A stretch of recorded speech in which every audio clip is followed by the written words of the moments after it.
2,939. 40. We may hit this today.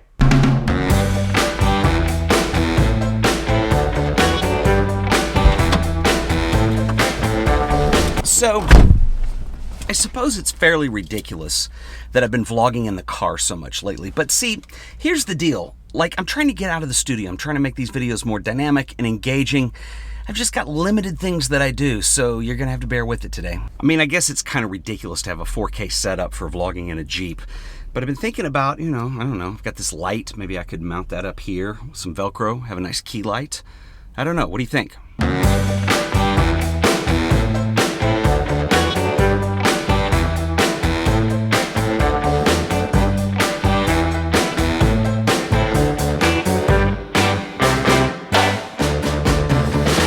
Earlier in this video, I mentioned that this channel will most likely hit 300,000 subscribers today, which is amazing. The most amazing thing about that is what that number means, and that means you guys. That means 300,000 people during the course that I've had this channel have enjoyed what I make enough to want to subscribe to it. You guys, this is for you, not me, and so I just want to say thanks. It really is amazing, and I'm really excited.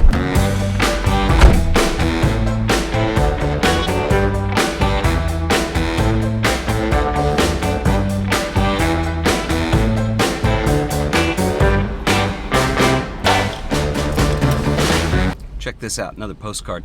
You guys, they flip out at the post office when you guys send postcards because they're like, oh my gosh, you get these things from all over the world. This is so cool. Actually came over here because I'm expecting a second battery for the GH5. I haven't given up on it yet. I know everybody's complaining about the autofocus thing, but we'll see if I can find a way to make it work still.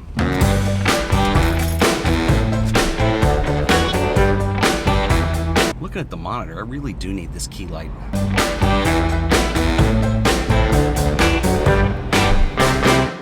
Okay guys, don't judge. The studio's a mess right now. This is pretty cool. So this is a postcard that came in the mail today, and this is from Essie, who lives in northern Finland. Essie, this was a huge hit with Janae at the post office. She's really impressed when you guys do this, and she's like, oh my god, this one came from Finland. Anyway, I want to read a little bit of this because I thought it was really nice. Hi Ted, greetings from northern Finland. I bought my first DSLR camera in 2014, and I've loved photography ever since. For 6 months, I haven't really taken any photos except for my dog, mainly to document the growth and the puppy phase. I have tried many things: photojournal assignments, change of method, DSLR to analog, and change of place, traveling to different places nearby. My main problem, though, is the complete lack of motivation and imagination. But I've been watching your videos, and they are very inspirational. I like the way you explain things, and you make photography easily accessible for anyone who likes to take photos. Thank you, and keep up the amazing work. All the best, Essie. Essie, thank you. That is the plan here, is to inspire people and try to make things accessible, because I think that's really important. I actually want to talk about something that I mentioned in yesterday's video that had a few comments, and I think it's worth discussing. And I mentioned yesterday that I feel that creativity, based on my own experience, is something that is, if you haven't been practicing it, it's hard to get back into. And for me, it's like working out or going to the gym. If you don't have your strength, if you've taken a month or two off, going back to the gym is a really difficult experience. And I think that creative work is the same way. If you're not used to being in that mindset, sometimes you hear people call this flow, and that's what they refer to it as. But if you're not in that flow, then it's hard to get back in, but it's something you have to do. Now, I had somebody comment on that, and they said it was kind of a Zen moment for them because they felt that, or they had always believed that creativity was something you either have or you don't. Maybe it's something you're born with. And I don't think that's correct at all. I think that certainly we classify people as being either right brain dominant or left brain dominant, and that's normal. Like somebody's either into music or dance or theater, or they're a writer or whatever that is, or they're on the other side and they're a doctor or a lawyer or a finance person or whatever that is. But to say that those people don't involve creativity in what they do is ridiculous. It involves an immense amount of problem solving and creativity. For instance, the word is a little weird because you don't want to hear a surgeon say that they're going to get creative when you're under the knife. But if you look at all of the advancements in medicine over the last century, my gosh, there's a lot of creative thinking that's going on, a lot of problem solving, a lot of experimentation, and that's what I'm talking about. So creativity is not just exclusive to the arts. It involves everybody, and it's just a human trait that we all have. It's like thinking or feeling or the way we treat people. I mean, it's like all those things, and it's up to you to whether or not you're going to access that or not. Now, I will admit that we live in a culture right now that does not really promote creativity. It's a consumer culture. We all have phones, we have iPads, we have apps, we have video games, we've got more TV than we could ever watch, and there's a lot of great stuff, but it's just an act of consuming that we're involved in. And our culture does not really encourage the making of things, and that's one thing that I hope I do in these videos. Now, there is another term that I want to talk about called aptitude, and I will give you a brief story here. I did a video on this a few weeks ago, and I did a video on a teacher of mine from the 8th grade who made an enormous impact on my life. I'd never told her that before. I made the video. She had a good cry. It was very cute. We're friends on Facebook, and it was very touching, and it was a really cool thing, I felt, for me to try to give back to her for doing that. But anyway, around that time, the reason I bring this up, when I was in the 8th and 9th grade, I was having a lot of problems in school. I was a horrible student. I was failing everything at one point in the 9th grade.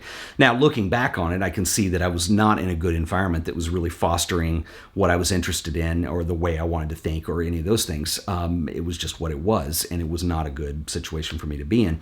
But around that time, and God bless my parents, they were doing everything they could to figure out what the problem was. But, you know, when you're in high school, you do a lot of testing. So whether that's SAT for college or whatever. But I remember my parents volunteered and they signed me up to take an aptitude test. Now, an aptitude basically is something that does come naturally to you. And so this could be something like you're really good at music, or you're really good at math problems, or maybe you're really good at acting, or you're good at theater. Or, you know, these are specific skills that one might have. Maybe you're good at sports. Maybe you're good at athletics. And so an aptitude is something that comes naturally to you. It doesn't mean that if you don't have the aptitude, you can't do it. And that's where I mistook that, because I was horribly offended at this entire test. I remember going in and taking it. It was all day long, and some of it was like a test you'd take on paper with multiple choice answers. Some of it was essays. Some of it was one-on-one with somebody. Some of it was like throwing a ball. One thing I specifically remember from this is when I found out I was left-eye dominant, and I didn't know that you had a dominant eye at that point. I thought I knew you had a dominant hand. You know, I wrote with my right hand, but I shoot photography, for instance, with my left eye. So there was a lot that I learned from that, but I was horribly offended at the fact that they were judging me by my aptitudes. And at that point in my life, all I wanted to do was music. I wanted to have a career in music. I wanted to have a band and be a rock star and that whole thing. I mean, it was 8th and 9th grade. And that was what I was into, and I was really passionate about it. And I remember this test results coming back, and they were saying that music was not an aptitude of mine. And I was outrageously offended at this notion. And I was out to prove everybody wrong with it. And later on, looking back as an adult, I'm more mature about it. And I can see what they were simply trying to do was show me what I was good at. And then I could make decisions based on that. But that's different than what we're talking about. Creativity is not an aptitude. Creativity, I think, is unilateral across the board. Everybody has a capacity to be creative in some way, shape, or form. And I hope this is inspiring to talk about to you guys, because I want to encourage people to make stuff. That's why we do photo assignments. That's why I share mail with you. That's why I share postcards when somebody shot their own picture and had a postcard made of it, because I want to encourage that. I want to encourage people making things and doing something that's creative and exercising that. The thing with creativity is sometimes it can be frustrating, especially when you narrow it down into a specific thing like photography, let's say, or filmmaking, or whatever that is. It can be frustrating, as I mentioned yesterday, because, you know, there's somebody better than you somewhere along the line, or there's somebody who's more natural at it. You can do anything you want in this world, though, and that's important. It's important to stay inspired. It's important to stay motivated, and I hope these videos do that. But truth be known, there are times where I don't feel very inspired, and I don't feel very motivated, and it's up for me to figure out what I can change to make that happen. So, for instance, when I got this postcard, it was saying that watching these videos helped, but for me, videos aren't really the thing for me, but what I will do is look to friends of mine that I look up to, that I'm inspired by, and that's important. And so, anyway, I hope this is helping, and I hope it makes sense to you guys somehow. And anyway, I want to know what you guys think, so please leave me a comment. This whole creativity thing, I want to be a discussion. I want to know what works for people, what doesn't work for people, what their thoughts are on things, and I want to try to encourage you guys to get out there and do something for yourself with your camera and make the world a better place. That is important. You guys, it looks like we're going to hit 300,000. I'm so excited, and the only thing I can say is thank you. I am so humbled by that. You know, it's weird because, like, you know, the first big number, I remember when I hit 10,000, I never thought I'd hit that on this channel. And at first I felt like maybe I should feel really proud or something, but that number represents you guys. That's people who are into what I do and like what I do, and I am eternally grateful for that. So I am here to thank you. And if you guys enjoyed this video, please remember to like it, share it, and subscribe. Maybe you'll be number 300,000 exactly. Anyway, until the next video, I'll see you guys then. Later.